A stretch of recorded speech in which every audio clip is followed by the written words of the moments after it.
What's up, man? We're here with Dwayne Wade.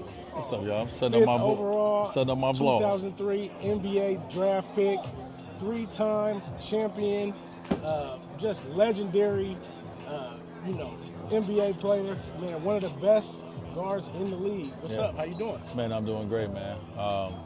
Pleasure to see you guys, man. Pleasure to meet you guys. You too. I haven't seen this young man in a very long time. Obviously, I've been around the game for a long time, and he was a staple in Jersey, you know. And so it's good to see you, man.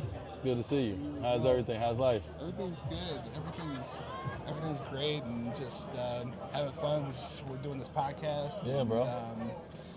Getting to share stories and talk about the game that we both love so much. And I'm excited to have a legend like yourself here. Thank you. As a kid, it was always fun watching you. And I've always had so much respect for your game and what you've done for the game of basketball. Yeah, so man, I just wanted to say thank you for that. And I wanted to ask you, All-Star Weekend. Yeah. You've been here. This is what you do. I've been here a few times. Yes. And do you have any memories that stick out to you the most? And what does All-Star Weekend mean to you? Yeah, man. To me, it's a celebration, right? It's a celebration for the game and its players, right? It's that break in the middle of the season where we get to stop and appreciate being fans of the game, being able to watch some of our favorite players all interact and be together. And, yes, we want them to compete and play a certain way, but outside of that, we want to just see the people that we all like all together. For a moment, we want them to go back to competing and being, who we want them to be. But for a moment, it's cool when you get to see Steph, LeBron, KD, James laughing, joking together. It shows you what this game is really about. And our game unite is about, it's a uniter, bro. You know what I mean? That's the one thing I love about the sport, is because no matter what's going on in the world, no matter what beliefs we have, the game unites us all. Right. And so I think All-Star Weekend is a moment to show that unity for the league, for the players. And so I've been honored to be a part of everyone since I got into the NBA in one capacity or another, whether it was doing it as a broadcaster, whether it was making it as a player, or just being a fan and going. And so it's been cool to experience the All-Star Weekend for the last 20 plus years of my life, bro. It's been really dope. Yeah, I got to ask you, you're from Chicago. Can you give me your top 5 players out of Chicago? High school on, you include or exclude yourself? I include myself. You can, and when I say high school, I mean guys that maybe didn't make it, like a Marcus Liberty. So, your top 5. Ooh. Okay, all right, so this is just from what I watched. Right. I've heard so much. Uh-huh. I didn't get a chance to watch Marcus Liberty, but my uncles did. Mm-hmm. And so they always talked about him. So many people that are here. So my list is not based on anything about either what I got the chance to watch, and not just from the area, but right. Obviously we got to watch some of the guys with the pros. So first and foremost, I've always had Isaiah Thomas as my favorite player out of Chicago. Okay. I think from a culture standpoint and everything that this player really means to the city, it now would be Derrick Rose. Okay. Mm-hmm. I think Derrick Rose is from the crib, right. from the grounds. Yep. He has to be the number 1 player out of Chicago. And I think Isaiah will respect and bow out. He's had it for a long time. Okay. And so I would go Derrick. I'll go Isaiah. Okay. I'm going to go myself. Okay. And then I'm going to go Mark Aguirre as well. Uh-huh. I think he's somebody who's really underrated. Mm-hmm. And shout out to Mark. He just got his jersey retired in Dallas. Yeah. And so I think Mark is in there as well. Mm-hmm. And then from there, I'm just going to go one of my favorite players, man. Okay. And it's one of the reasons I played the way I played was Quentin Richardson. Mm-hmm. And that's my brother. But when I was in high school, he was in his ram, and he was leading Chicago. And I watched him do it at Whitney Young. I watched him win state. I watched him do it with his guys. And I watched him go to DePaul and change the whole city in 2 years. Okay. And so for me, he's always been one of my favorite players. And so I'm gonna go Q Rich. Good list. My next question. I see you in the analyst booth. You're very well spoken. Thank you. And you ever see yourself getting into coaching? I don't. You know, you never want to say never because you don't know what opportunity may come that may Right. pique your interest, but like it's not something I see. Right. And so, and I think a lot of reasons I will say that is based on what a lot of people will say, and I don't know if I have the patience. It just comes down to patience. It's not that I won't want to teach the game and give what I know to the game to the next generation. I don't know if I have the patience to do it. You know, I have a level of expectations that I expect, and when I don't see those things, I don't know. I'm trying to learn how to deal with it. I'm in therapy now. So I don't know if I could, but also, too, you never know what right situation or right organization that, you know, would be in a place. But I don't know. It's not something that I've thought about doing. So we see you're in Utah, and you've been involved with the Jazz, and I know you're a co-owner. And what's that been like for you, and what things have you taken from your playing days, and how have you been able to translate that to your new role in being an owner and making different decisions at that level? Yeah. It's been a journey. I think I've been now within the investment group for about 5 years now, going into our 5th year. And so for me, man, I get the chance to get behind the curtain. Yeah. You know, I get to be in rooms and conversations that I know it's a lot of people I know that don't get a chance to hear. And people who own teams and run teams have that level of wealth. They have different conversations than me and my homeboys have on a daily. And so I feel honored to be able just to get a little peek behind and just hear the conversation and ask questions. Like every time I'm around the ownership group, I'm always in learning mode. I'm always asking questions because my family didn't grow up with anything, and we're still building, and I want to build like I've seen Ryan Smith build or I've seen other guys build.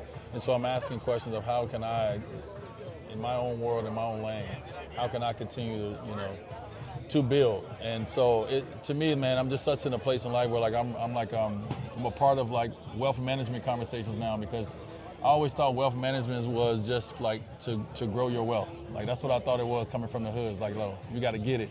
I didn't know it was like you got to protect your wealth as well. That's a part of wealth management. And so for me, I'm asking these questions because I'm trying to learn how to leave a legacy for my family and build in my own life. And so I enjoy it. I enjoy it for so many reasons outside of the vanity of, I got some ownership of a basketball team. Like that ended a long time ago for me. Now I'm trying to see like how can I maximize all these relationships and all these doors I go in, and then as always, how can you open it for others to be able to come in and understand it too. Oh, that's great. And I want to ask, we saw recently you guys celebrated your 2006 championship. Yeah, we did. Yes, we did. And I just had to ask, what was it like getting back together with those guys and celebrating that incredible championship? It was incredible, man. You know, in life, man, what we did yesterday was yesterday, and we move on you guys into today, and then it's going to be tomorrow. Yeah. And that's kind of how it went when I won a championship at 24. Yeah. We won it, we celebrated it, and then we moved to the summer, and then back in the season, and now you're 30. And so it was really cool to go back to my go check in on my 24-year-old self and see what I was doing and what I had going on. Yeah. You know what I mean? No, totally. And my son is turning 20. My son was turning 24 that night that we did that, and so I got to go back and look at my life at 24. Yeah. When I get to experience my son's life at 24 and see all the struggles and the things that he dealt with, and I was like, so I went back and got a chance to like be around the guys again, be in the locker room, see Pat come in, bring us all together in the locker room, sit in our old seats, just really have that nostalgia, revision this history type of moment. That is something that we all need, man. And so, like for me, you asked me about All-Star Weekend. I feel like All-Star Weekend is a moment, right? When I have a sneaker that's designed off All-Star Weekend, and the name of it is Moments. And I really live that in life. I feel like this is a moment right here, and our life is not nothing but a collage of moments, right? That becomes memories that we tell one day. And so that's all it's about, man. It's about these moments for me. Last question, D-Wade. Speaking of memories, I'm from the Bay Area. Yeah. Graduated in 1991, so I saw your wife play basketball. Yeah.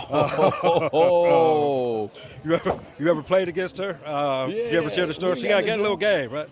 She had a little something. Yeah, she used to foul out a lot, but she That's what she got a few said. Yeah, she did. But I was curious about that because she was like a little baby Draymond. She got a few texts and fouled out a few times. Yeah. So I was curious about that. She's the same way as a parent or a wife in the stands, bro. We used to go to our kids' AU tournament. I used to have to be like, yo, should I move? Yeah, right. Yeah. Because then her anger gonna rush off. Then it's gonna pop off on me, and then now we both gonna get kicked out. Right. And so, yeah, man, my wife is a passionate sports fan.